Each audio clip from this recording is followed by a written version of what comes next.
네, 안녕하세요. 반갑습니다. 자, 이제 9월 10일 날 시행된 7급 국가직 2차 세법 기출문제 풀이하도록 하겠습니다. 이번 시험부터 좀 새로운 제도가 시행이 된 건데 2차 세법인 만큼 좀 난이도가 올라갔다라고 보여지고요. 그리고 개별 세법의 비중이 좀 높아졌어요. 개별 세법이라고 하면 법인세법, 그리고 소득세법, 부가가치세법의 출제 문항수가 늘어났고 출제 비중이 늘어났기 때문에 이 개별 세법을 좀 더 깊이 있게 공부를 앞으로 하시길 권해드립니다. 자, 문제 1번부터 보도록 하죠. 1번 문제, 소득세법상 거주자의 종합소득 공제에 대한 설명으로 옳은 것만을 모두 고르면, 자, 답은 동그라미 2번 기억하고 디귿이고요. 이게 옳은 것이고 나머지가 틀렸는데 왜 틀렸는지 그거 찝어드리는 방향으로 할게요. 한번 문제를 풀어보시고 해설 강의를 들으시면 훨씬 더 도움 되실 거예요. 자, 니은하고 리을이 틀렸고요. 자, 볼게요. 첫 번째 질문. 기본공제 대상자가 70세 이상인 경우 한 명당 연 100만 원을 추가로 공제한다. 70세 이상이면 경로 우대자죠. 경로 우대자니까 경로 우대 공제 100만 원 그거 해준다. 그 말이라서 맞는 지문이고요. 그 다음에 직계 존속은 나이와 소득에 관계없이 기본공제 대상자가 된다. 그런 거 없죠. 뭐 직계 존속이든 직계 비속이든 나이 요건하고 소득 요건 그거에 충족을 해야지만 기본공제 대상자가 될 수가 있습니다. 그 다음에 디귿, 분리과세 이자소득, 분리과세 배당소득, 분리과세 연금소득과 분리과세 기타 소득만이 있는 자에 대해서는 종합소득공제를 적용하지 아니한다. 그러니까 종합소득공제는 종합소득자에게만 적용하는 소득공제니까 당연히 분리과세 소득만 있다라고 하면 종합소득공제가 들어가지 않죠. 맞는 지문이고요. 주택담보 노후연금에 대해서 발생한 이자 비용 상당액은 연금소득 금액을 초과하지 않는 범위에서 300만 원을 연금소득 금액에서 공제한다. 금액이 틀렸죠. 300만 원이 아니고 얼마죠? 200만 원이죠. 그래서 틀린 지문이 된 겁니다. 자, 1번 문제는 뭐 비교적 어렵지 않은 문제였고요. 넘어가죠. 2번 문제. 국세징수법상 고액 상습 체납자의 감치 사유와 관련이 없는 거. 답은 동그라미 4번이고요. 요 나머지가 관련 있는 내용이었고 이게 관련이 없는 내용이에요.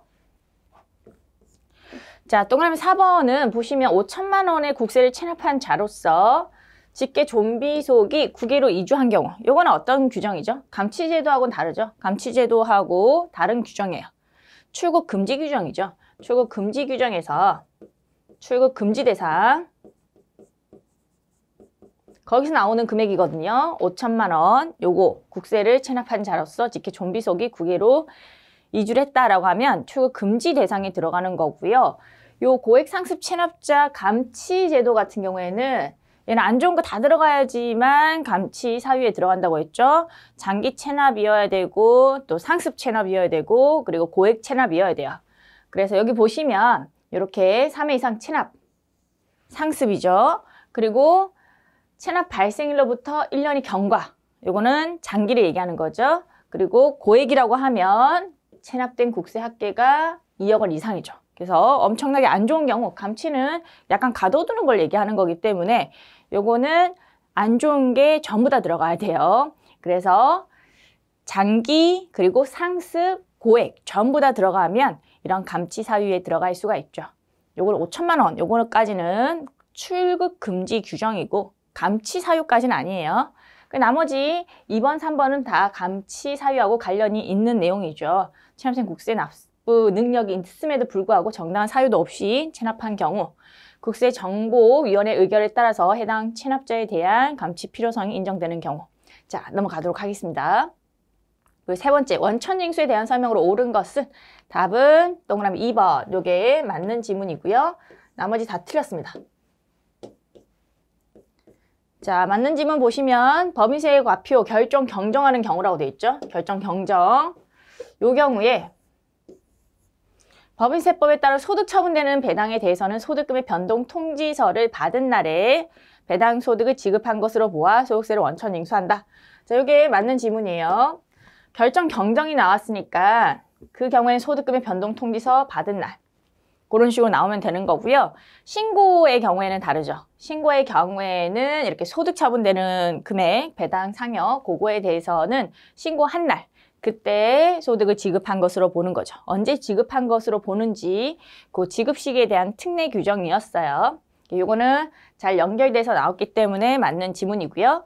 나머지 왜 틀렸는지 보면요. 또 그러면 1번 원천징수 의무자는 소득세가 과세되지 아니하거나 면제되는 소득에 대해서도 원천징수해야 한다. 자, 면제예요. 과세가 안 되는 거예요. 그러면 원천징수도요. 할 필요가 없죠. 원천징수를 하지 않는다는 거죠. 그래서 뒤에 문구가 틀렸다라고 보시면 되겠습니다. 원천징수를 하지 않는다. 뒷문구가 틀렸고요. 자, 또 그러면 3번. 직전 연도 상시 고용인원이 30명인 원천징수 의무자는 그 징수일이 속하는 반기의 마지막 달에 다음 달 10일까지 원천징수 세액을 납부할 수 있다. 어디가 틀렸죠? 어렵지 않죠? 20명이죠. 20명. 이렇게 명수가 틀렸습니다. 여기 반기별 납부 특례를 얘기하는 건데 20명으로 바뀌어야지 맞는 지문이 되겠죠. 직장 공지 초과 반환금에 대한 원천징수 세율은 100분의 14이다. 14%? 아니죠. 직장 공제 초과 반환금은요, 좀 세율 구조가 특이하게 되어 있는데 기본 세율을 적용하긴 하고요. 연분연승법 이런 걸 좀 적용하도록 되어 있어요. 연분연승 과표를 연으로 나눠서 1년 단위 과표로 만들고 그 다음에 세율 적용한 다음에 다시 연으로 곱하고 있는 연분연승 그런 구조를 취하고 있죠. 세율은 기본 세율입니다. 그래서 틀렸고요. 넘어가죠. 4번 공동사업에 대한 소득금의 계산과 납세 의무 범위에 대한 설명으로 옳은 것은 동그라미 1번. 여기에 맞는 지문이고요. 나머지가 틀렸습니다. 자, 보죠. 동그라미 1번 보시면 사업소득이 발생하는 사업을 공동으로 경영하고 그 손익을 분배하는 공동사업의 경우에는 공동사업장을 한 거주자로 보아 공동사업장별로 소득금액을 계산한다. 이게 1단계죠. 소득금액 계산 단계에서는 공동사업장 별로 계산한다. 요 문구가 제대로 나와 있어요. 이게 공동사업자별로라고 나오면 틀린 지문이 되죠. 공동사업자별이 아니라 장별. 그래서 장별로 잘 나와 있어가지고 제대로 되었고요. 그 다음 동그라미 2번 보시면 공동사업에서 발생한 소득금액은 해당 공동사업을 경영하는 각 거주자 간의 약정된 손익분배 비율이 있더라도 지분 비율에 의하여 분배되었거나 분배될 소득금액에 따라 각 공동사업자별로 분배한다. 분배 규정인데 분배는요. 이게 우선시 되죠. 약정된 손익분배 비율이 있으면 이게 우선시 되는 것이고 이게 없어야지만 지분 비율로 가는 거죠. 순서가. 지금 이게 있더라도 지분 비율에 의하여 그런 표현이 나와가지고 틀렸죠. 약정된 손익분배 비율이 없으면 지분 비율 따르는 거니까 순서를 정확하게 알고 계셔야 돼요. 네, 동그라미 3번 거주자 1인과 그의 특수관계인이 공동사업자에 포함되어 있는 경우 그 특수관계인의 소득금액은 손익분배 비율이 큰 공동사업자의 소득금액으로 본다. 자, 요거 같은 경우에 왜 틀렸죠? 문구가 완벽하지 못하죠. 충분하지 못해요. 뭐가 표현이 더 되어 있어야겠죠? 자, 두 가지 요건이거든요. 일단 특수관계인하고 공동사업을 할 것. 그리고 엔드 요건이죠. 엔드 요건. 조세피 목적이 있어야 돼요. 생계를 같이 하는 특수관계인과 공동사업을 하고 플러스로 조세, 회피, 목적이 있어야 된다라는 거죠. 손익분배 비율을 허위로 정한다든지 그런 경우에 한해서 합산과세가 되는 것이고 지금 요 문구가 빠졌죠. 요 조세피 목적이라는 표현이 빠져 있습니다. 그게 틀린 지문이에요. 요 문구가 누락이 되어 있어가지고 틀린 지문. 그냥 특수관계인하고 공동사업을 하더라도요. 조세피 목적이 없이 공동사업을 하고 있으면 그 경우에는 합산과세를 하지 않아요. 각각의 개인 단위로 과세를 하겠죠. 그래서 조세피 목적이 있어야지만 합산과세가 들어가니까 여기서는 틀린 지문이 되는 겁니다. 그 다음에 동그라미 4번 주된 공동사업자에게 합산과세가 되는 경우에 그 합산과세되는 소득금액에 대해서는 주된 공동사업자의 특수관계인은 공동사업 소득금액 전액에 대해서 주된 공동사업자와 연대하여 납세에 물으신다? 어디가 틀렸죠? 자, 전액 나오면 안 된다고 했죠. 전액, 요게 틀렸어요. 전액이 아니고 손익분배 비율에 해당하는 소득금액, 그 한도가 있어요. 일정 한도 내에서 한도 내에서 연대 납세 의무가 있는 것이고요. 전체 금액에 대해서 연대 납세 의무가 있는 케이스는 아니니까 틀린 지문이죠. 자, 넘어가도록 하겠습니다. 이제 5번 문제. 국기법상의 제2차 납세 의무에 대한 설명인데 옳지 않은 거. 답은 동그라미 3번이 답이고요. 나머지는 맞는 지문이니까 맞는 지문은 요거는 한번 읽어보세요. 요 틀린 지문이 답일 때는 틀린 지문만 좀 볼게요. 자, 틀린 지문. 왜 틀렸는지 한번 보면요. A 법인의 가점 주주가 아닌 유한 책임사원 갑의 재산으로 갑이 납부할 국세에 충당하여도 부족한 경우에는 법인은 법률에 의해서 갑의 소유 주식의 양도가 제한된 경우에만 그 부족한 금액에 대하여 제2차 납세 의무를 진다. 자, 제2차 납세 의무인데 법인의 제2차 납세 의무예요. 그 경우에 주된 납세 의무자가 누구여야 되죠? 가점 주주 또는 무한 책임 사원이어야 되죠. 가점 주주나 무한 책임 사원. 얘가 제1차 납세 의무자가 돼야 돼요. 주된 납세 의무자. 가점 주주, 무한 책임 사원. 근데 지금 뭐라고 표현되어 있죠? 가점 주주가 아닌 유한 책임 사원이라고 되어 있잖아요. 그죠? 요 문구가 틀렸어요. 가점 주주가 아닌 유한 책임 사원. 얘에 대해서 법인이 제2차 납세 의무를 진다? 그렇지 않죠. 제2차 납세 의무 없어요. 가점 주주이거나 무한 책임 사원이어야지만 제2차 납세 의무 법인이 질 수가 있는 거죠. 나머지는 다 맞는 지문이고요. 특히 이제 좀 갖고 가셔야 되는 지문이 동그라미 4번 지문, 요거에 이번 연도 개정사항으로 개정된 내용이 들어가 있어요. 유가증권 시장에 상장된 법인 가점주주. 상장법인의 가점주주는 그 법인의 재산으로 그 법인이 납부할 국세에 충당하여도 부족한 경우 그 부족한 금액에 대해서 제2차 납세 의무를 지지 아니한다.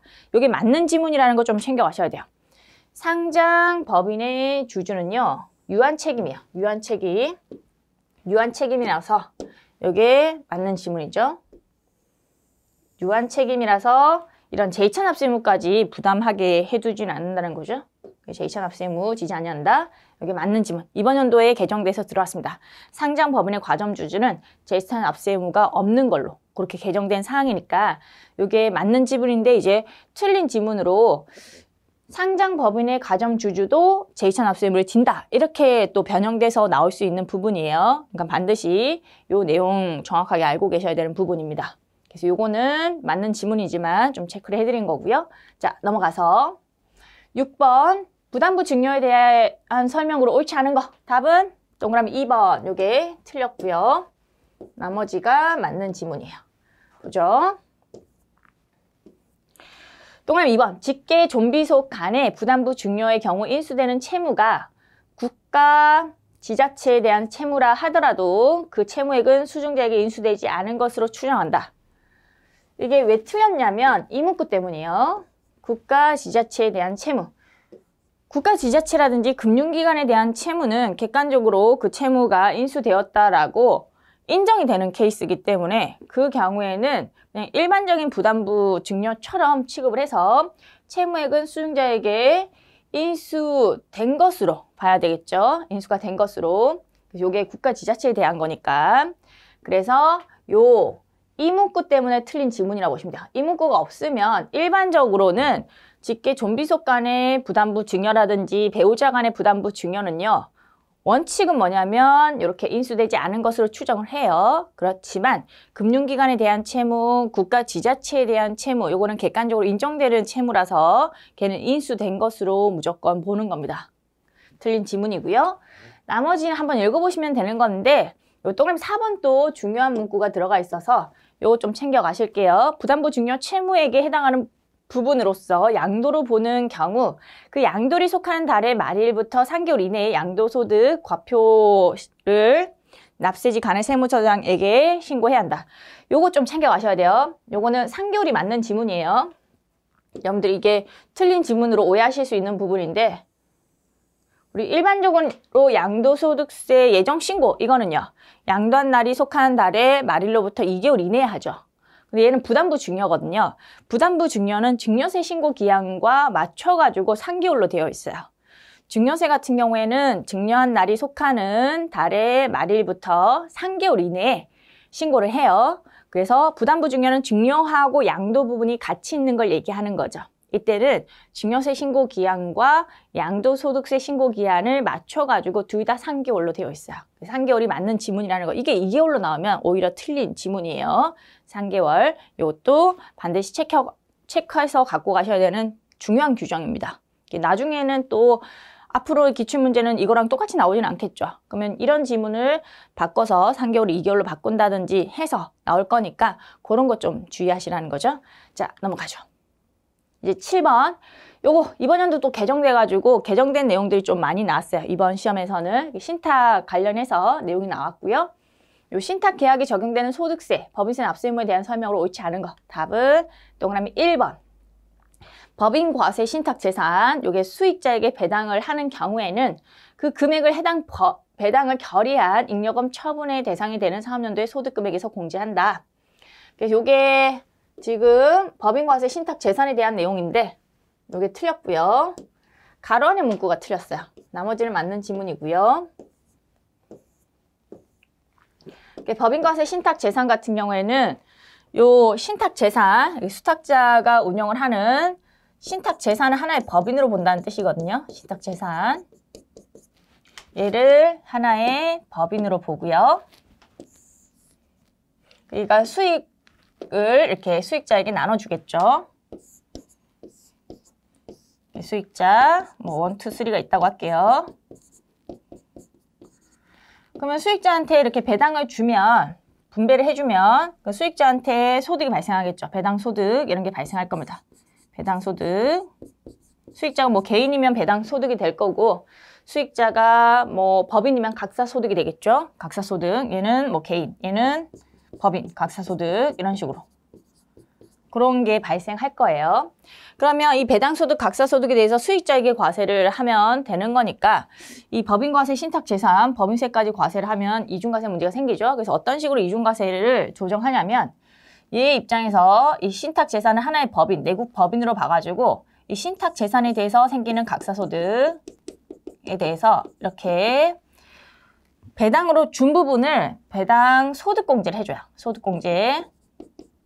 소득공제를 하고 그 다음에 과표를 구하도록 돼 있죠. 과세표준.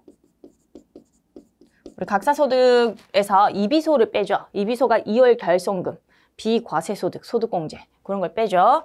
그래서 요 법인 단계에서 소득공제로 배당 준 거를 과세를 하지 않음으로써 요 수익자에게 한 번만 과세를 하는 거니까 이중과세를 조정을 할 수가 있는 거죠. 그런 식으로 하는데 문제는 이 수익자에게 과세가 돼야 돼요. 그래야지만 이 소득공제를 해주는 건데 요 가로 안에 문구를 보시면 뭐라고 돼 있죠? 가로 안에 수익자에 대해서 배당에 대한 소득세, 법인세가 비과세되는 경우래요. 비과세의 경우니까 여기서는 수익자한테 과세를 안 하죠. 안 하는데 이 법인 단계에서도 과세를 안 하면 과세가 하나도 안 되는 문제점이 생기죠. 소득공제를 해줘버리면 그럼 과표 확 줄고 법인세 과세가 안 되는 거예요. 그래서 수익자에게 비과세되는 경우에는 그때는 소득공제 적용하지 않는다라고 되어 있거든요. 과세가 돼야지만 소득공제 적용하는 거예요. 과세가 안 되면 소득공제를 적용하지 않습니다. 그래서 뒷문구는 다 맞아요. 요거 소득공제도 어느 사업연도에 해주느냐 그것도 이번 연도에 명확하게 돼가지고 배당을 결의한 잉여금 처분 대상이 되는 사업연도 이런 표현 자체도 다 맞는데도 불구하고 이 가로 안의 문구 비과세되는 경우임 요것 때문에 틀렸죠. 비과세되는 경우에는 공제를 아예 적용하지 않습니다. 비과세되는 경우는 제외가 돼야 되죠. 요거는 제외. 틀렸습니다. 자, 나머지 한번 읽어보시면 좋을 것 같고요. 요거는 이번 연도 개정 사항이니까 한번 반드시 읽어보시고 8번 보도록 하죠. 국징법 상의 신고납부, 강제징수에 대한 설명을 옳은 것은 동그라미 4번. 요게 맞는 지문이고요. 나머지가 틀렸습니다. 자, 보면 일단 맞는 지문 여신금융업법에 따른 신용카드, 직불카드로 국세를 납부하는 경우에는 국세 납부 대행 기간의 승인일, 요거 납부일로 본다. 맞는 지문이에요. 또 그럼 1번 왜 틀렸는지 보면요. 국세의 징수에 관하여 국세기본법의 특별한 규정이 있는 경우에도 국세징수법에서 정하는 바에 따른다. 자, 요게 틀렸죠. 국세기본법이 있고 국세징수법이 있으면요. 어떤 게 우선시되죠? 충돌되면 국세기본법이 우선시되죠. 제가 국세징수법은 하위법이라고 했잖아요. 그죠? 하위법. 수업 시간에 이게 하위법이라 가지고 국기법하고 충돌되면 국기법을 먼저 적용하는 겁니다. 근데 뭐라고 되어 있죠? 국징법에서 정하는 바에 따른다. 그게 틀렸죠. 국징법에서 정하는 바에 따르는 게 아니라 국세기본법에서 정하는 바에 따릅니다. 또 그럼 2번 금전을 납세담보로 제공하는 경우에는 담보할 확정된 국세의 100분의 120 이상의 가액에 상당하는 담보를 제공해야 한다. 자, 금액 변동이 있는 뭐 유가증권이라든지 토지 건물 그런 거는 120%예요. 그렇지만 금전은 돈이니까 몇 프로죠? 110%죠. 120이 아니고 110. 그래서 틀렸고요. 그다음에 또 그럼 3번. 공매지산이 설정된 저당권은 매각으로 소멸되지 아니한다? 소멸되죠. 매각으로 인해서 소멸된다. 이렇게 끝나야 돼요. 그래서 틀린 지문이죠. 자, 넘어가죠. 이제 9번 문제. 갑이 2018년 기속 종합소득세를 납부하지 않아 간을 세무서장은 갑의 주택을 2019년 10월 7일 압류하고 2021년 4월 5일에 매각을 했대요. 다음 자료에 따라 주택 매각대금 7천만 원 중에서 종합소득세로 징수할 수 있는 금액 얼마냐? 자, 이거 우선순위를 아셔야 되겠죠? 일단 제일 1순위가 강제징수비예요. 1순위 700, 요걸 채우고요. 1순위 강제징수비. 700 채우고 종합소득세 8천이 있는데 요 날짜를 보셔야 되겠네요. 신고일이 2019년 5월 20일이에요. 요 날짜 하고요. 자, 그리고 여기 피담보채권이 또 나오거든요. 피담보채권. 얘 같은 경우에 해당 주택에 설정된 저당권에 의해서 담보되는 채권. 저당권 설정이 나오죠. 요것도 날짜 비교를 하셔야 돼요. 요거 날짜. 저당권 설정일 2019년 5월 25일. 어떤 게 빠르죠? 신고일이 더 빠르다는 거. 신고일이 좀 더 빠르고요. 얘가 먼저죠. 그 다음에 해당 주택에 대한 또 임차보증금 확정일자. 요 확정일자도 비교하시는 건데 얘도 어떤 게 빠르죠? 소득세가 더 빨라요. 피담보 채권보다 소득세 신고일이 더 날짜가 빠릅니다. 우선 순위죠. 그런데 가로 안에 이 중에 주택임차보호법에 따라 임차인이 우선 변제받을 수 있는 금액, 요 소액 임차보증금 1,500만 원이 있대요. 그리고 갑이 운영하는 기업체의 종업원의 임금 채권 3,000 있고요. 이 중에 최종 3개월분 임금, 이게 또 우선 변제 대상이죠. 1,800이 있대요. 그러면 이 순위가 뭐죠? 이 순위가 소액 임차 보증금하고 임금 채권이거든요. 요거 1,500하고 1,800은 이 순위에 들어가요. 1,500, 1,800 합치면 3,300이겠네요. 3,300. 요게 이 순위에 들어가는 거고요. 1,500하고 1,800을 더한 거죠. 그다음 3순위가 뭐죠? 요 날짜 싸움을 해가지고 뭐가 이겼죠? 소득세가 이겼어요. 소득세가 이겼으니까 얘가 들어가는 거죠. 근데 지금 전체 대금이 얼마냐면 7,000밖에 안 돼요. 그럼 7,000에서 700 빼고 3,300 빼면 뭐 남죠? 금액 3,000만 원 남을 겁니다. 요거 채우고 이제 끝나는 거예요. 다른 것들을 이제 못 받게 되는 거죠. 결과적으로 지금 주택을 팔고 매각 대금이 7,000인데 우선 순위에 따라서 배분을 하잖아요. 그래서 소득세가 요 3순위라 가지고 받을 수 있는 금액, 소득세는 8,000이지만 8,000 중에서 5,000은 어쩔 수 없이 떼이는 거고요. 3,000만 원은 받게 되는 겁니다. 요 순서를 아셔야 돼요. 그래서 간단하게는 여기서는 뭐 7,000만 원 매각 대금 중에서 요 강제징수비, 요게 제일 1순위니까 요거 빼고, 그리고 요거 1,500하고 1,800, 요거는 우선 변제 대상이라 가지고 소액 주택 임차 보증금, 그리고 3개월 임금 채권 이렇게 빼서 그냥 3,000. 요게 소득세 받아갈 수 있는 부분. 그렇게 구하시면 좀 더 빠르긴 하죠. 요거는 실제 시험에서 실전용으로는 이렇게 계산을 하시면 돼요. 자, 넘어가도록 하겠습니다. 이제 10번이죠. 중소기업인 주 A의 10기 사업년도 법인세 납부세액이 2,200만 원인 경우 법인세법상 A의 최대 분납 가능한 금액과 분납 기한에 대한 설명으로 옳은 것은, 자, 얘는 일단 키워드 챙겨가셔야 될 게 중소기업이라고 돼 있어요. 중소기업. 2,200만 원이면 2,000만 원 초과 케이스죠. 2,000만 원 이하 케이스인지 초과 케이스인지에 따라서 달라지죠. 2,000만 원 초과하면요. 원래 신고 납부 기한까지 반땅 이상을 내야 돼요. 반땅이면 1,100이죠. 1,100 이상을 원래 신고 기한까지 12월 말 법인이니까 얘 같은 경우에는 3월 말까지. 3월 말까지 1,100을 내고요. 최대 분납 가능한 금액은요. 중소기업이니까 몇 개월 이내? 2개월 이내죠. 중소기업이 아니면 1개월 이내예요. 중소기업은 2개월 이내니까 5월 말까지죠. 5월 말까지 나머지 50% 이하의 금액 1,100. 요게 분납 가능한 금액.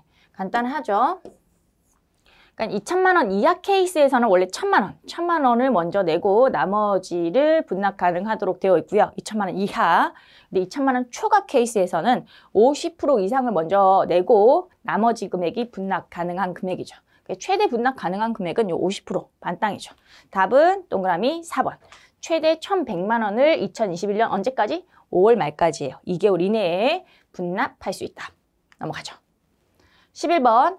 부가가치세법의 세금 계산서에 대한 설명으로 옳은 것은 동그라미 1번. 이게 맞는 지문이고요. 나머지가 틀렸습니다. 자, 먼저 동그라미 1번 보면요. 사업자가 재화용역 공급 시기가 되기 전에 세용계산서를 발급하고 선발급, 그 세용계산서 발급일부터 7일 이내 대가를 받으면 해당 세용계산서를 발급한 때 이때를 재화용역의 공급 시기로 본다. 선발급 특례를 표현하고 있고요. 세용계산서 발급하는 때 이때를 공급 시기로 본다. 이게 맞는 지문이죠. 여기에 대가를 받은 때를 공급 시기로 본다라고 나오면 틀린 지문이에요. 대가 받은 때가 아니라 세금 계산서 발급하는 때, 그때가 공급 시기죠. 정확하게 표현하고 있고요. 나머지가 틀렸는데 체크해 드릴게요. 계약 해지로 재화용역 공급되지 아니한 경우 수정 세용계산서 작성일은 처음 세용계산서 작성일로 한다. 자, 계약 해지는 수정 세용계산서 언제를 작성일로 하죠?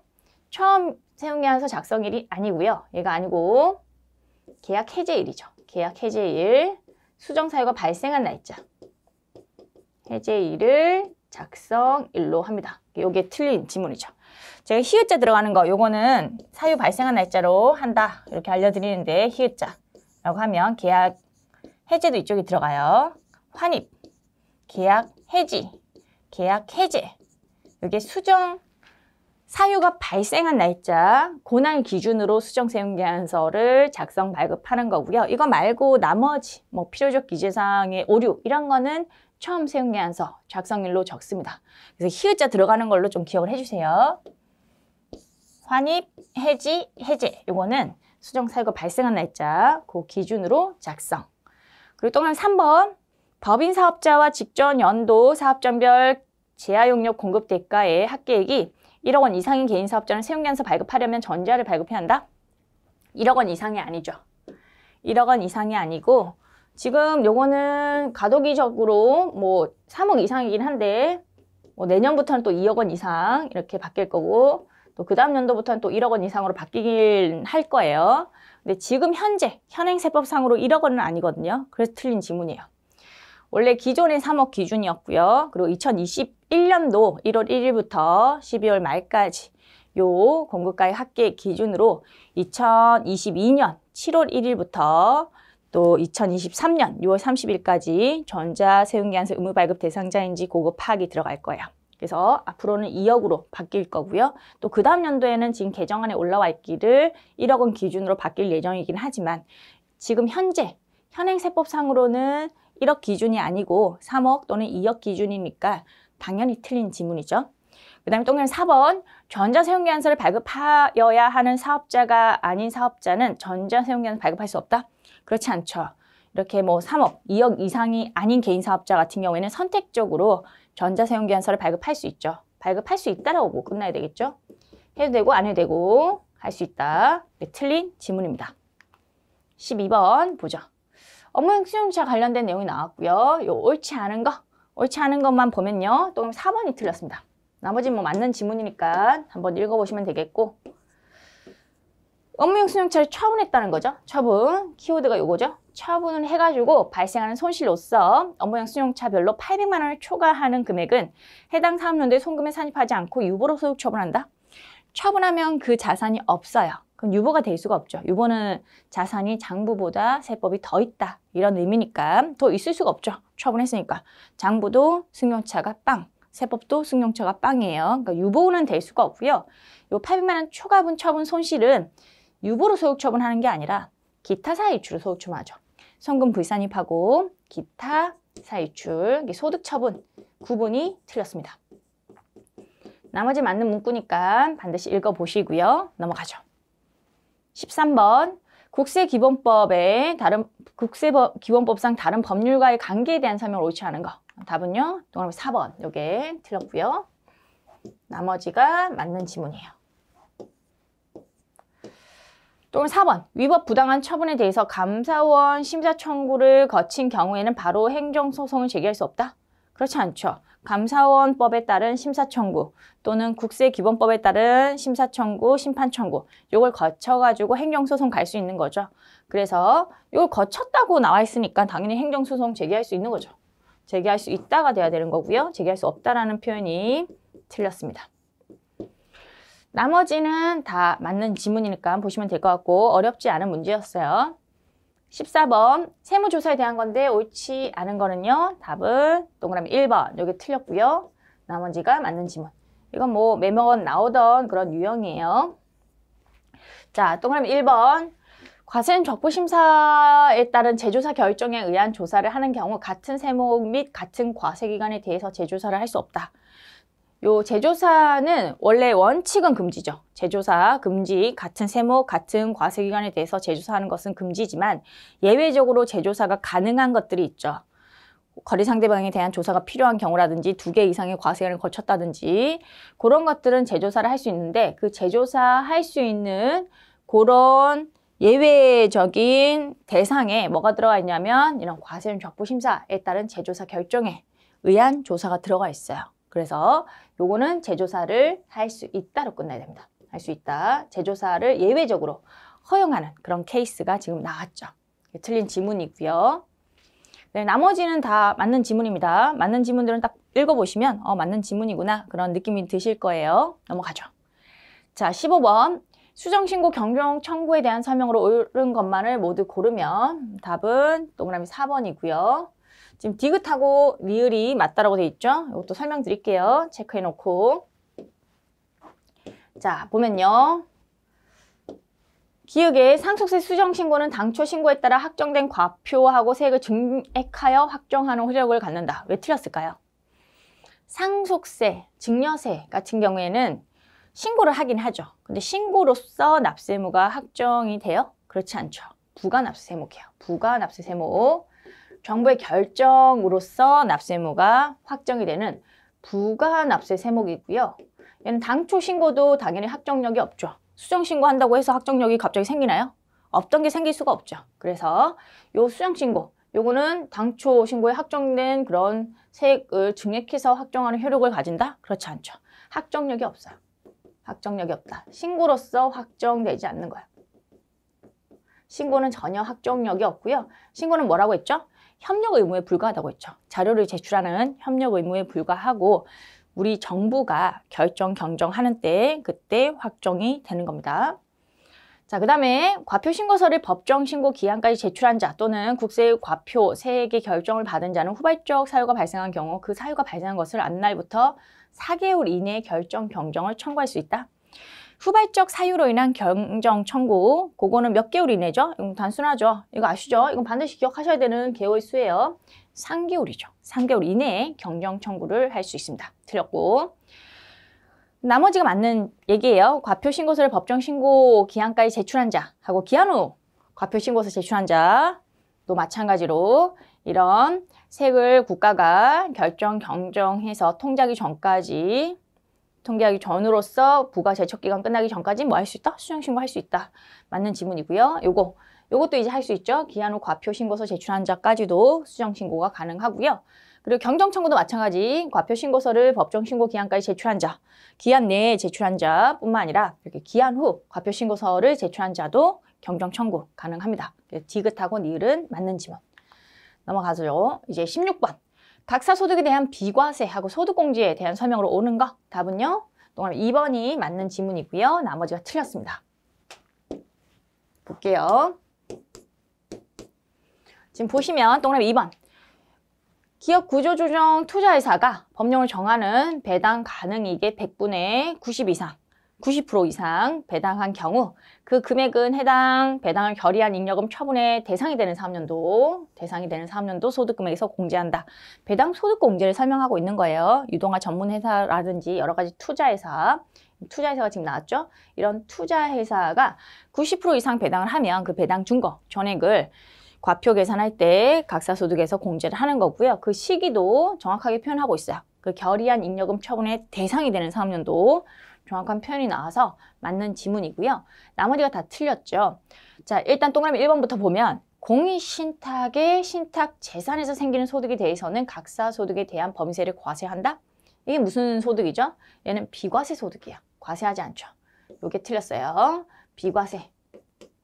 범위세를 과세하지 않는 비과세 소득이라는 거 틀렸고요. 그 다음에 동그라미 3번. 유동화 전문회사 등에 대한 소득공제를 적용받으려는 법인은 소득공제 신청서를 배당일로부터 2주 이내에 본점 소재지 간의 세무서장에게 제출해야 한다? 이런 규정이 없어요.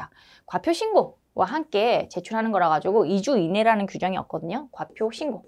과표 신고와 함께 과표 신고 언제 하죠? 원래 각 사업년도 종료일이 속한 달의 말일로부터 3개월 이내에 하는 거죠. 그때 같이 이런 소득공제 신청서를 제출하는 거야. 과표 신고와 함께 납세지 관할 세무서장한테 제출하는 거라서 2주라는 표현 자체가 틀렸고요.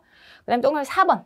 요거는 뭐 되게 특이하게 나온 거예요. 배당을 지급하는 내국법인이 사무 방식으로 설립되었고 개인 2인이 발행 주식 총수 95% 주식을 소유한 법인인 경우에는 유동화 전문회사 등에 대한 소득공제 규정을 적용할 수 있다. 이게 요 유동화 전문회사 등에 대한 소득공제를 배제하는 규정이 있어요. 너무 세부적인 게 나왔어요. 요거는 모르셔도 사실은 요 동그라미 2번이 당연히 맞는 지문이니까 요거 체크하고 넘어가시면 되는 부분이었고요. 얘는 엄청나게 세부적인 규정으로서 요 소득공제를 적용하지 않는 배제 대상에 이런 사무방식 설립되고 2인이 이렇게 95% 주식을 소유한 법인 그게 있습니다. 그런 내용이 있어가지고 얘는 모르셔도 상관이 없는 부분. 다시 나올 것 같진 않아요. 요거는 소득공제 적용하지 않습니다. 넘어가죠. 17번. 손익 기속 시기에 대한 설명으로 옳은 것만을 모두 고르면 답은 동그라미 3번이고요. 기억, 니은, 디귿이 옳은 거고 지금 리을이 틀렸죠. 나머지 맞는 지문. 자, 또 내용 체크해 드릴게요. 지금 보시면 손익 기속 시기에 대한 건데 중소기업 같은 경우에 장기 할부 조건이었다. 중소기업은 혜택을 주고 있죠. 뭐 어떤 식으로 회계 처리하든 해수기일 도래 기준 요거 적용할 수 있죠. 그래서 장기 할부 조건으로 판매를 하면요. 장기 할부 조건에 따라 각 사업연도에 해수하였거나 해수할 금액을 각 사업연도에 입금에 산입할 수 있다. 뭔 얘기죠? 도래 기준 적용할 수 있다는 뜻이에요. 해수기일 도래 기준. 장기 할부 인점을 감안해서 중소기업은 요 신고 조정도 가능합니다. 이렇게 해수기일 도래 기준 가능하다. 그 내용이니까 맞는 지문이고요. 두 번째, 또 중소기업인 B가 장기 할부 조건 등에 의해서 자산을 양도함으로써 발생한 채권에 대해서 기업회계 기준이 정하는 바에 따라 현재가치 평가해서 현할차 계상하면 현할차 상당액은 해수기간 동안 기업회계 기준이 정하는 바에 따라 무슨 법이죠? 유효이자율법. 그거에 따라서 환입하였거나 환입할 금액을 각 사업연도 입금에 산입한다. 이것도 맞는 지문이에요. 우리 세법이 너그럽게 수용하는 개념이죠. 원래 인도기준 명목가치평가. 그게 원칙이긴 하지만 장기 할부 같은 경우에 기업회계 기준에서는 인도기준 현재가치평가를 하니까 그렇게 회계 처리하면 세법이 수용하는 입장이었죠. 수용. 현할차 계상하는 거 괜찮고요. 계상했다라고 하면 환입은 해줘야 돼요. 이자 수익으로 바꾸는 거. 그건 유효이자율법에 따라서 반드시 환입을 해줘야 한다. 그런 내용이 들어가 있죠. 맞는 지문. 중소기업인 주 C가 수행하는 계약기간이 1년 미만인 건설 등의 제공으로 인한 입금은 그 목적물의 인도리 속하는 사업연도에 입금에 산입할 수 있다. 이것도 중소기업 플러스 1년 미만, 여기 요건이죠. 중소기업 플러스 1년 미만의 용역이었다라고 하면 그때는 완성기준, 인도기준 할 수 있죠. 신고조정도 가능하죠. 그 내용이에요. 그래서 인도 1이 속하는 사업연도 이 말이 완성기준, 인도기준 얘기하는 겁니다. 용역 제공인데 단기 용역이죠. 1년 미만의 단기 용역은 이렇게 인도기준 가능하고요. 리을 같은 경우에 틀렸는데 왜 틀렸을까? 보시면 제조업을 경영하는 주 D가 결산을 확정할 때 이미 경과한 기간에 대응하는 이자를 해당 사업연도 수익으로 계상한 경우에는 그 계상한 사업연도 입금으로 한다. 가로 안에 보시면 법인세법에 따라 원천징수되는 이자를 포함한대요. 자, 이것도 우리 현금 이자 같은 경우에 정기예금 이자를 예를 들면 정기예금 이자는 소득세법상으로 현금주의로 되어 있어요. 그 소득세법상 수입시기하고 법인세법상 기속시기가 동일하거든요. 현금주의. 그런데 돈 받기도 전에 미수이자 잡은 거 어떻게 할 거냐. 기속이 미도리한 거 기간 경과분 잡으면 원칙은 수용할게, 특례로서 인정할게. 그렇지만 원천징수 대상인 것은 제외로 되어 있거든요. 대부분 원천징수 대상이라서 특례가 적용되지 않고요. 그런데 지금 뭐라고 되어 있어요? 법인세법에 따라 원천징수 대상인 이자를 포함한다. 이게 틀린 문구죠. 이걸 계상하면 인정을 해주겠지만, 계상, 미수이자 그런 거 잡으면 인정을 해주지만 원천징수 대상은 제외죠. 이 가로 안의 문구가 틀렸습니다. 자, 넘어가도록 하겠습니다. 18번. 2018년 종합소득세 자료고 국세 부과 제척기간하고 소매시효에 대한 설명을 옳지 않은 거. 자, 보면요. 답은 동그라미 2번. 요게 틀린 지문이고요. 나머지가 맞는 지문. 자, 왜 그런지 이것도 체크를 해드리도록 하겠습니다. 자, 일단 요 내용을 한번 보도록 하죠. 고지자 갑이 2018년도 기속 종합소득세를 신고하지 않자 간해 세무서장은 종합소득세 2천만 원을 결정하여 2월 27일 납부 고의서 우편 송달했고요. 납부 기한이 정해져 있죠. 3월 20일이라고. 3월 2일 날 갑에게 도달되었대요. 그리고 납부 고지된 종합소득세는 역외거래에서 발생한 것이 아니고 부정행위로 포탈한 것도 아니래요. 그냥 단순 무신고의 경우죠. 그리고 12월 말 현재 위 고지된 세액을 납부하지 않고 있다. 성실신고 확인 대상자가 아니다. 자, 지문을 좀 보시면요. 갑의 2018년 기속 종합소득세 부과 제척기간의 기산일은 2019년 6월 1일이다. 부과 제척기간은 언제부터 시작되죠? 부과할 수 있는 날부터 시작되는 거예요. 소득세 같은 경우 신고납세 세목이죠. 이런 신고납세 세목은 신고기한의 다음 날부터 부과를 할 수가 있어요. 얘가 결과적으로 신고를 안 했다라고 하면 고의서를 보낼 수가 있다. 이 말이죠. 그래서 신고 기한이 언제죠? 우리 2018년도 소득세 같은 경우에는 2019년도 5월 31일이 신고 기한이고 그 다음 날부터 기산 2019년도 6월 1일 그 다음 날 정확하게 표현되어 있어요. 신고 기한의 다음 날 이때가 제척기간의 기산일이죠. 이거 맞는 지문이고요. 그다음 국세 징수권의 소매시효는 2020년 3월 3일부터 5년이 경과하면 완성된다. 자, 소매시효는 언제가 기산일인지 아셔야 돼요. 소매시효는 지금 신고 납세 세목이긴 한데 신고를 했어요? 신고를 하지 않았죠. 신고를 하지 않았으니까 언제부터 시작되는 거죠? 고지서를 보냈잖아요. 그러면 고지서상의 납부기한의 다음 날부터요. 청구를 할 수 있죠. 얘가 세금 안 내고 있으면 빨리 달라라는 청구를 할 수가 있어요. 고지서상의 납부기한의 다음 날. 고지서상의 납부기한은 여기 나오죠. 여기 가로 안에 납부기한 2020년 3월 20일이에요. 요거의 다음 날은 3월 21일이 되겠죠. 근데 어떤 날이 나왔죠? 3월 3일이 나왔죠. 틀렸어요. 21일. 3월 3일은 지금 표현이 어떻게 되어 있냐면 갑한테 도달한 날이 3월 2일이에요. 그 다음 날부터 기산된다라고 지금 표현되어 있는 거거든요. 도달한 날의 다음 날이 아니고요. 고의서상의 납부기한의 다음 날부터요. 납부기한까지 기다려줘야 되는 거니까 납부기한의 다음 날부터 기산해가지고 5년 또는 만약에 5억 이상의 국세였다라고 하면 10년 그런 식으로 되어 있죠. 근데 5억 이상의 국세는 아니에요. 지금 종합소득세 2천만 원이라고 해가지고 5억 이하의 국세니까 소매시효는 5년이죠. 요 날짜가 단순히 틀렸습니다. 뒤에 5년은 맞는데 요거는 맞아요. 요게 틀렸다. 그래서 동그라미 3번 보면요. 갑의 2018년 기속 종합소득세 부과 제척기간은 해당 국세를 부과할 수 있는 날부터 7년이다. 요게 왜 맞죠? 무신고잖아요. 단순 무신고죠. 뭐 부정행위 이런 것도 있는 게 아니고 역외거래에서 발생한 것도 아니죠. 단순 무신고는 7년이 부과 제척기간 맞는 지문. 단순 무신고라서 얘는 맞는 지문이고요. 신고를 하지 않은 경우. 그리고 관할 세무서장 납부 고지는 국세 징수권의 소매시효를 중단시키는 효력을 갖는다. 중단. 요 납부 고지를 함으로써 고지라든지 또는 독촉을 한다든지 압류를 한다든지 교부 청구를 한다든지 그게 전부 다 중단 사유죠. 중단은 우리 동영상에서 어떤 버튼? 요런 버튼이죠. 이렇게 스탑 버튼 얘기하는 겁니다. 스탑 버튼을 누르면 이제 청구를 하는 거니까 권리를 행사한 거니까 앞에 카운팅 되던 소매시효는 다 없어지고 새로이 소매시효가 5년, 10년 카운팅이 되는 효력이 있죠. 그래서 중단시키는 효력을 가진다. 맞는 지문이에요. 이게 정지로 나오면 틀려요. 정지는 요건데 이걸로 나오면 틀리고요. 잠깐 멈추는 것은 요거 유예기간 그런 게 멈추는 기간에 들어가 있는 거고요. 납부를 좀 유예한다든지 그런 봐주는 기간을 얘기하는 거죠. 그거 말고 징수 유예 기간, 뭐 체납 처분 유예 기간 이런 거 강제 징수 유예 그런 기간이 정지고 요거는 스탑의 효과가 있어요. 중단의 효과가 있다. 넘어가죠. 자, 19번 영리내국법인 주대한이 제10기 중 수입배당금 수령한 게 나오는데 요거 입금 불산이백은 얼마냐?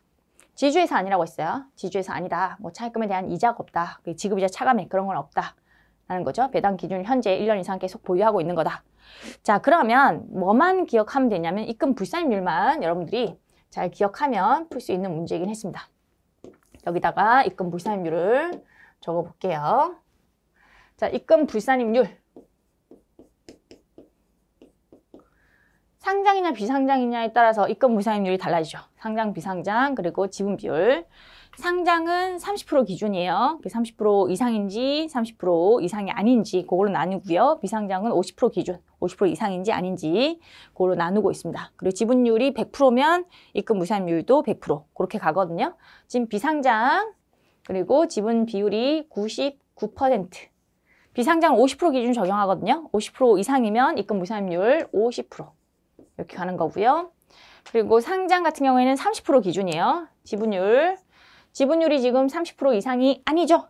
30% 이상이 아니면 입금 불산임률 30% 요거 적용하는 거고요. 그리고 요 비상장이죠. 50% 기준이에요. 50% 기준인데 얘는 50% 넘긴 넘었어요. 근데 100%죠. 100%는 무조건 입금 불산임률 몇 프로? 100% 요거 적용합니다. 그래서 결과적으로 300의 수입배당금 얘는 50% 입금 불산임률 적용하고 얌산이 되죠. 500의 입금 불산임률 30% 그리고 400의 100% 이렇게 하면 금액이 얼마가 나오냐면 700만 원이 나와요. 이게 답이 돼요.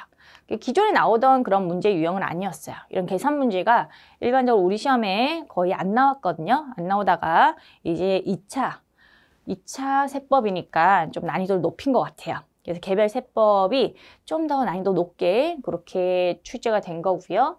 뭐 그래도 이런 건 안 나올 거예요. 지급이자 차감액 같은 경우에는 계산기가 없이는 풀 수가 없기 때문에 그런 건 없는 식으로 해서 그냥 입금 불산임률을 알고 있느냐 그것만 물어본 거긴 해요. 그렇지만 기존에 나오지 않던 그런 내용들이 지금 이제 출제가 되고 있으니까 개별 세법은 앞으로는 좀 더 깊이 있게 공부를 하시는 방향으로 하시길 권해드려요.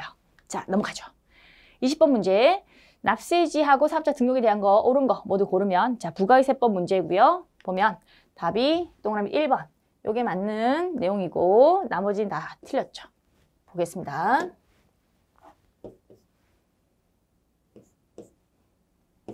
자, 먼저 옳은 지문 보면요. 신규로 사업을 시작하는 자가 주된 사업장에서 총괄하여 납부하려는 경우에는 주된 사업장의 사업자 등록증을 받은 날부터 20일까지 주사업장 총괄납부 신청서를 주된 사업장 관할 세무서장에게 제출해야 된다. 이건 신규 사업자니까 언제부터라고 되어 있죠? 정확하게 표현되어 있어요. 신규 사업자는 주된 사업장의 사업자 등록증 받은 날부터 20일. 이 표현. 이게 만약에 주사업장 총괄납부 사업자가 아니었고 사업자 단위 과세 사업자면 그때는 사업자 등록 신청을 사업자 단위로 한 번만 하면 돼서 그 경우에는 사업 개시일부터예요. 사업 개시일부터. 근데 얘는 총괄납부 사업자니까 사업 개시일이 절대 나오면 안 되고 주된 사업장, 사업자 등록증 받은 날이 나와야 되거든요. 정확하게 지금 표현을 하고 있어가지고 맞는 지문이죠. 20일 이런 것도 다 맞게 표현되어 있고요. 기억 보시면 국가지자체, 지방자치단체, 조합이 공급하는 부동산 임대 용역에 있어서 사업장은 그 부동산의 등기부상 소지지이다. 자, 부동산 임대는 원칙은 부동산의 등기부 소지지지만 예외가 있었어요. 예외가 두 가지. 국가지자체가 이렇게 부동산 임대를 하면요. 그때는 어디로 하죠? 업무 총괄 장소로 하죠. 업무 총괄 장소 여기를 사업장으로 하는 거고요. 그리고 또 한 가지 예외가 업무 총괄 장소로 하는 경우가 부동산상에 권리만 대여하는 경우. 부동산상에 권리만 대여하면 그 부동산이 내게 아니죠. 그래서 그때도 업무 총괄 장소로 하는 규정이 있어요. 요게 틀렸고요. 그 다음에 디귿 보시면 무인 자동 판매기. 요걸 통해서 재하 용역을 공급하는 사업에 있어서 사업장은 그 사업에 관한 업무를 총괄하는 장소이다. 뭐 여기까지 맞아요. 다만 그 이외의 장소도 사업자의 신청에 의해서 추가로 사업장으로 등록할 수 있다? 그럴 수 없죠. 요게 틀렸죠. 무인 자판기는 요게 안 돼요. 등록할 수 없어요. 추가로. 무인자판기는 움직일 수 있다고 했죠. 사실상. 그 남성 2명이 좀 약간 덩치 있는 남성들, 여자들이 또 뭐 당연히 좀 힘이 좋은 여성분들 2명 정도면 들 수 있어요. 2명 정도는 들어가지고 종로에 있는 거 금방 강남으로 옮길 수 있거든요. 그래서 움직일 수 있다 보니까 무인 자판기는 움직일 수 있는데 그 장소 이외의 장소, 업무 총괄 장소 이외의 장소도 추가로 사업장으로 등록할 수 있으면 그 경우에는 무인 자판기 설치 장소를 해주세요 해놓고 이 사업장을 자꾸 옮기고 그런 식으로 할 수 있어서 아예 얘는 막아놨어요. 무인 자판기 설치 장소 그런 거 할 수 없도록 막아놓은 거고요. 그 업무 총괄 장소 그것만 사업장으로 하고 있죠. 절대 다른 데가 안 된다. 무인 자판기 설치 장소 그게 안 되도록 금지를 시켜놓은 규정이었죠. 그 다음에 리을 보시면 법인이 주사업장 총괄납부 신청을 하는 경우 주된 사업장은 본점 또는 주사무소를 말하며 지점 또는 분사무소는 주된 사업장으로 할 수 없다. 이것도 강조드렸던 부분이죠. 수업 시간에. 주사업장 총괄납부 같은 경우에는 본점 주사무소뿐만 아니라 지점까지도 요 주된 사업장으로 할 수 있다죠. 이게 틀렸죠. 지점 분사무소도 가능합니다. 법인이니까. 뭐 개인은 그럴 수 없어요. 개인은 요 주사업장 총괄납부 사업자든 뭐 사업자 단위과세 사업자든 무조건 분점이 이제 주사무소, 개인의 경우는 주사무소라고 표현하죠. 그게 되어야 되는 거고요. 법인은 지점이나 분사무소, 그게 주된 사업장이 될 수 있어요. 이것도 강조드렸던 부분. 자, 넘어가죠. 21번, 부가세 신고 납부에 대한 건데 옳지 않은 거? 답은요? 동그라미 3번. 이게 틀렸고요. 나머지는 맞는 지문입니다. 자, 요거 왜 틀렸는지 한번 볼게요. 동그라미 3번만 볼게요. 국외사업자가 부가세법에 따른 사업자 등록의 대상으로서 위탁 매매인을 통해서 국내에서 용역을 공급하는 경우에는 국외사업자가 해당 용역을 공급한 것으로 본다. 국외사업자는 외국에 있는 자고 지금 위탁 매매인 통해 가지고 공급이 일어난 거예요. 그러면 위탁 매매인이 국외사업자는 외국에 있으니까 위탁 매매인이 해당 용역을 공급한 것으로 봅니다. 요거 부탁한 사람이죠. 위탁 매매인이 부탁을 받아가지고 얘가 매매를 대신 해준 거예요. 용역을 대신 제공해 준 거고 그럼 얘가 공급한 것으로 보는 규정이 있어요. 그래서 이게 틀린 지문이고요. 근데 나머지가 다 맞는 지문입니다. 좀 세부적인 내용들이 나오긴 했지만 요 나머지 맞는 지문들이 또 반드시 좀 읽어보시고요. 22번 세법 해석에 대한 설명으로 옳지 않은 거 요거 답은 동그라미 4번. 요게 틀린 지문이고요. 나머지가 맞는 지문. 자, 이것도 틀린 지문만 좀 보면요. 국세청장은 해석과 관련된 질의가 세법과 이와 관련되는 국세기본법의 입법 취지에 따른 해석이 필요한 사항에 해당하는 경우 기획재정부 장관에게 해석을 요청하지 않고 민원인에게 직접 회신할 수 있다. 이게 틀렸는데 왜 그러냐면 요 해석, 입법 취지에 따른 해석이 필요하다고 하면 좀 윗사람의 컨펌을 받아야 된다고 생각하시면 돼요. 윗사람 컨펌이 좀 필요하죠. 그 윗사람이 누구죠? 국세청장보다 위에 있는 사람이 바로 기획재정부 장관이에요. 기획재정부 장관에게 국세청장이 해석을 요청을 해야 돼. 요청을 하고 그 다음에 컨펌 받고 나서 회신하는 거거든요. 기획재정부 장관한테 요청을 해야 되는 상황이 나왔어요. 해석 관련은 다 좀 파급 효과가 좀 크고요. 얘 같은 경우에 해석이 이거냐, A냐, B냐 그거에 따라서 파급 효과가 클 수가 있죠. 그래서 되게 위에 사람한테 컨펌을 받고 회신을 해야 됩니다. 요걸 해석을 요청하지 않고라고 나와가지고 이 부분이 틀린 지문이죠. 해석을 요청을 반드시 해야 한다. 그렇게 나와야 되는 부분이었고요. 넘어가죠. 23번 다음은 국내에 거주하는 갑이 고교 동창생들과 함께 결성한 A 동창에 대한 건데 A 동창의 과세 방법으로 적절한 것은 자 답은 동그라미 3번이고요. 여기에 맞는 내용이고 나머지가 틀렸죠. 자 보면요. 이 동창회는 법인 아닌 단체죠. 그럼 법인으로 볼 거냐 개인으로 볼 거냐 그 문제예요. 그리고 개인으로 만약에 본다라고 하면 얘가 수익을 분배하지 않아야 되는 건데 수익을 만약에 분배하면요. 구성원들이 공동사업하는 걸로 보거든요. 그게 그 내용이에요. 보시면 A 동창회는 주사무소를 서울에 두고 있고 매달 회비를 걷어서 친목 모임에 사용하기로 하였다. 뭐 서울에 두고 있다. 이게 거주자냐 비거주자냐 아니면 내국 법인이냐 외국 법인이냐 그것 때문에 서울에 두고 있다. 이런 자료가 좀 제시가 된 거고요. A 동창회는 운영 규정도 만들었고 수익은 분배하지 않기로 하고 갑이 대표가 되었다. 수익 분배하지 않는다. 이게 또 키워드죠. 돈을 분배하지 않는데요. A 동창회는 주무관청에 등록하지도 않았고 갑은 A 동창회와 관련된 사항을 관할 세무서장에 신고하거나 신청한 적이 없다. 자, 수익을 분배하지 않는데 내가 지금 주무관청에 등록도 안 했고 뭐 이런 신고한 게 없다. 이게 무슨 말일까요? 법인이 아니란 말이야. 사실은 법인. 이런 법인 아닌 단체는요. 뭐 신청에 의한 법인의제 이런 규정이 있고 국세기본법상으로 당연 법인의제 이런 규정이 있어요. 근데 등록도 안 했고 이렇게 법인으로 신청을 하거나 그러지 않았다는 뜻이에요.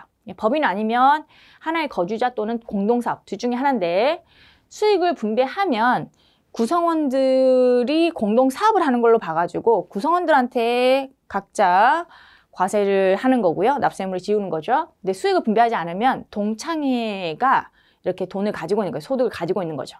그럼 동창회를 하나의 거주자로 보죠. 근데 하나의 거주자, 하나의 비거주자가 될 수도 있는데 지금 서울에 주사무소 두고 있다. 뭐 그런 또 표현이 나왔기 때문에 하나의 거주자, 비거주자 말고 거주자로 본다라고 이해하시면 돼요. 그래서 답은요. 또 3번이죠. A 동창회를 뭘로 본다?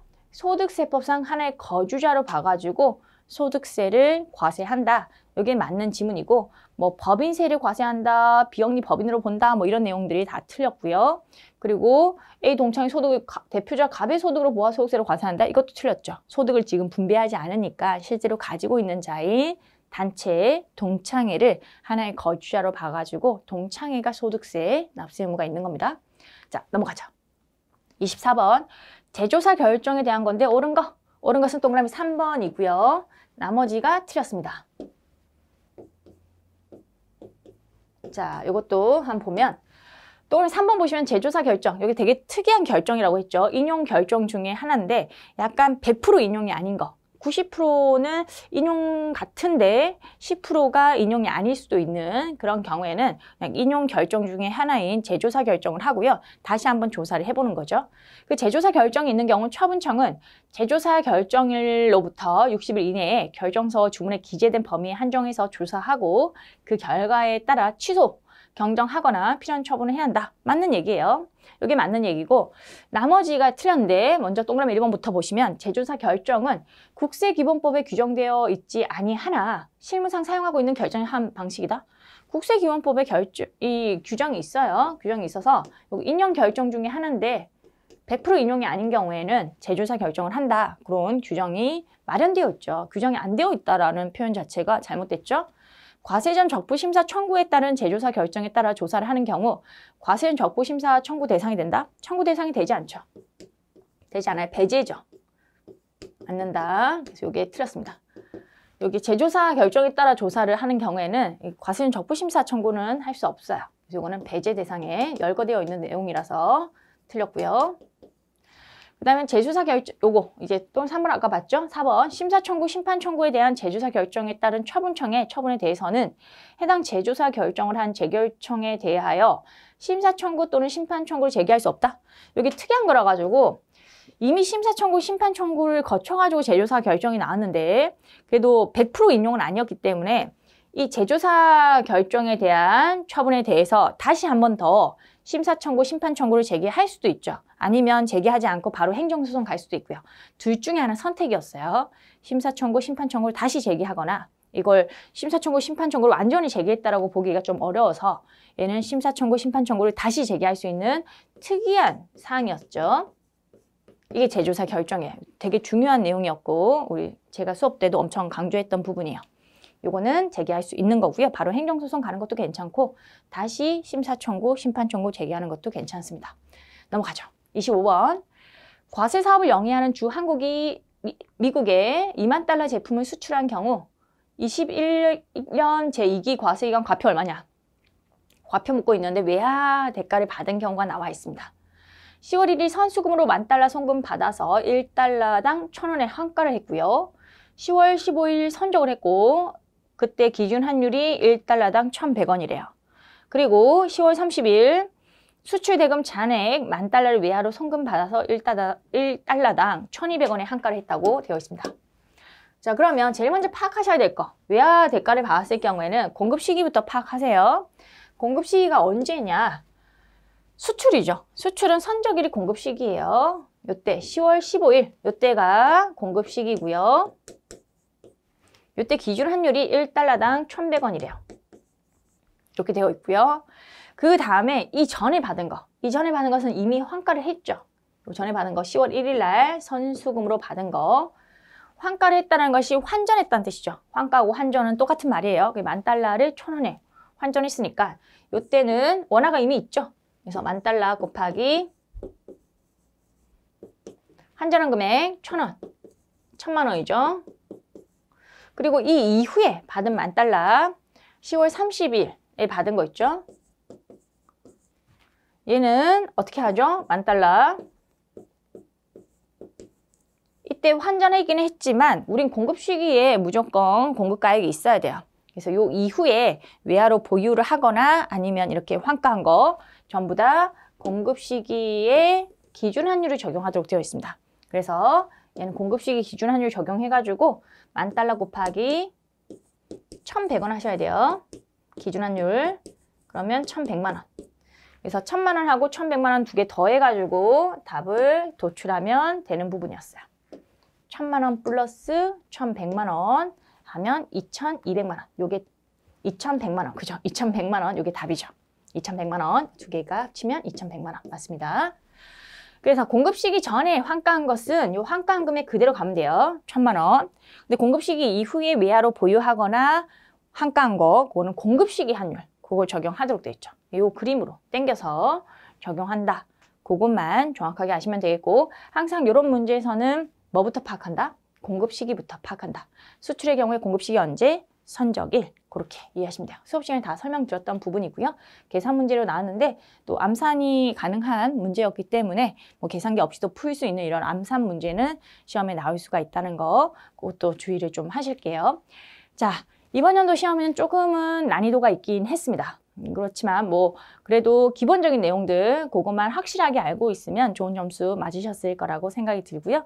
시험 응시하신 분들 정말로 수고 많으셨습니다. 수고하셨습니다.